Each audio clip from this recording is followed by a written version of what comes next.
Hello and welcome to the first in our grading series here on Loop Theme Park Adventures.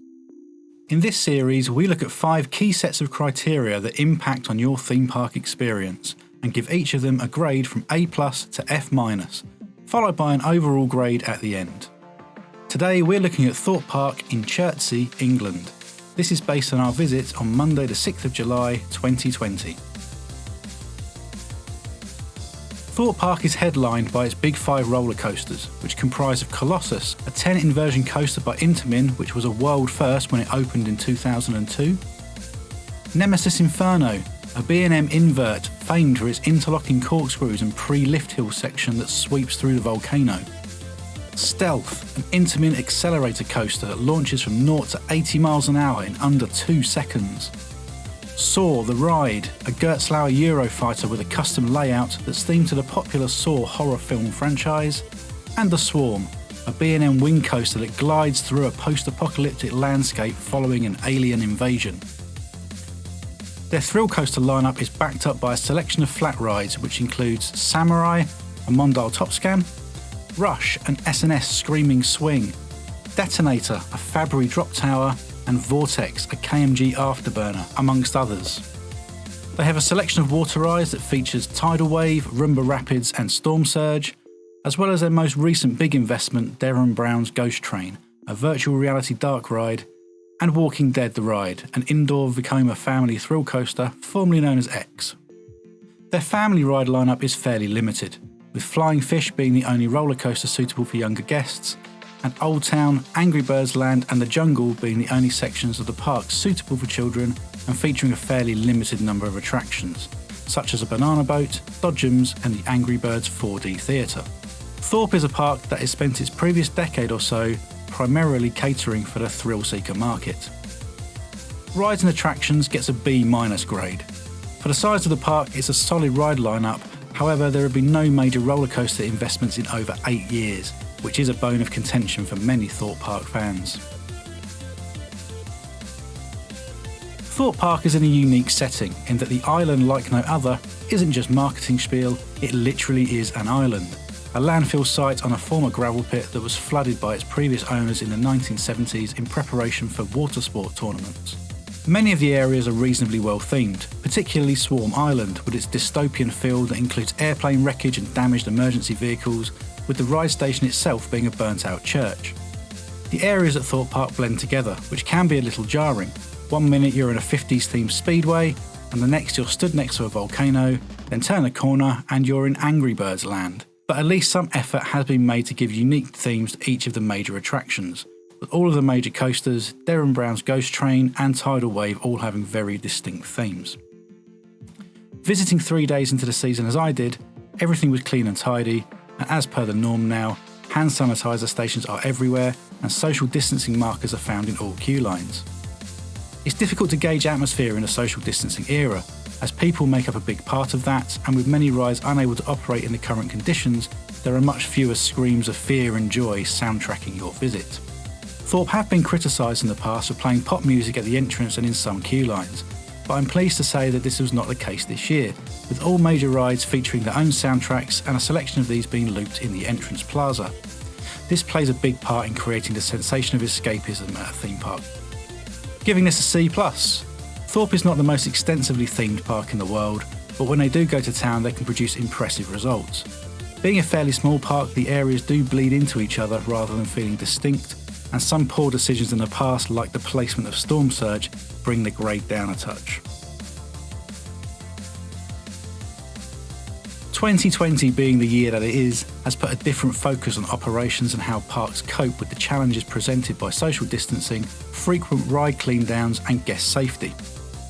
Thorpe Park is often much maligned for its operations, however it really feels like they've adjusted as well as, if not better than many other parks in the UK. Being able to run the Swarm at full capacity is a huge bonus for the park, and all coasters are running at least 2 trains. Of course, with rides having to close for cleaning every half an hour, there will be occasions where queues build up, but I got the feeling that staff were working as quickly and as safely as they could. I was also impressed with the communication. You're handed a leaflet as you enter the park which advises of the new safety measures in place, as well as describing which restaurants are available. Announcements are made when rides are being paused for cleaning and when they reopen, which keeps guests in queue lines informed at all times. When I did have a question, the team in the on-site customer service office were only too happy to help. As an additional safety measure, park maps are not available this year, and guests are encouraged to download the Thorpe Park mobile app, which features a site map and ride wait times. Grading this an A, I couldn't find any major fault with how Thorpe Park have approached the 2020 season. They seem to have found safe and sensible ways to cope with the challenges they face, and everything ran as smoothly as I could expect on my visit. As previously mentioned, due to a small matter of a global pandemic, Thorpe, like all parks, are offering a very limited number of options for dining.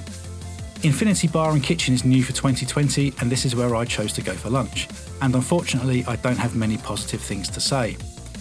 Food was bland and overpriced, and the service was very slow despite the number of staff members being on hand. The on-site KFC was open, as well as many of the food shacks dotted around the park, such as Amity Kebab Co., the Hot Dog Hut and Donut Shack, all of which are advised on the leaflet you are handed on entry. Ordinarily, there would also be the likes of Pizza and Pasta Buffet, Burger King and Amity Fish and Chips as alternative options, so hopefully the park can find safe ways to open some of these to increase the number of available choices. This gets a C-, probably the one negative experience to my visit, but as somebody who has worked in hospitality, I do understand the challenges that they face.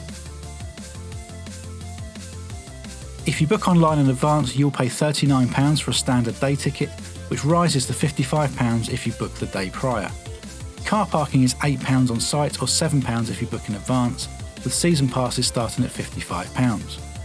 These certainly represent the best value if you plan to attend more than once a season.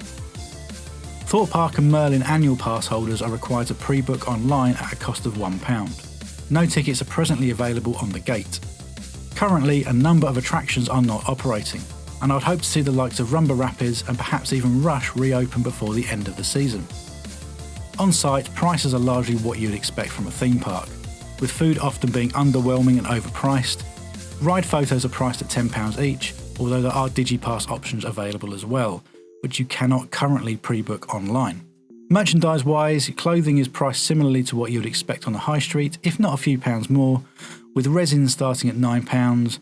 Mugs, keyrings, soft toys and sweets are also available. Fast track tickets start from £6. Grading this a C+. Again, it is harder to judge value for money in an era when many rides cannot operate safely. However, that still needs to be taken into consideration, as the park are charging full standard fees for entry and all of their other services. Overall, Thorpe Park gets a B-. It does have a lot going for it, despite its often maligned reputation. In many ways, this could have been a C+, however they've come out fighting in 2020 with a clear plan on how to operate safely in the current conditions, and they communicate these to guests clearly and concisely. The lack of a major coaster investment in recent times is disappointing, and it would be good to see some more of their attractions open as the season progresses and they find safe ways in which to operate them. The island, like no other, is, in my opinion, the best theme park in the London area. Thanks for watching. If you enjoyed the video, please hit the like button and get involved in the discussion in the comments below. If you'd like to follow our theme park adventures, then subscribe to the channel and enable notifications. You can find us on Facebook at facebook.com/looptpa and on Instagram @looptpa.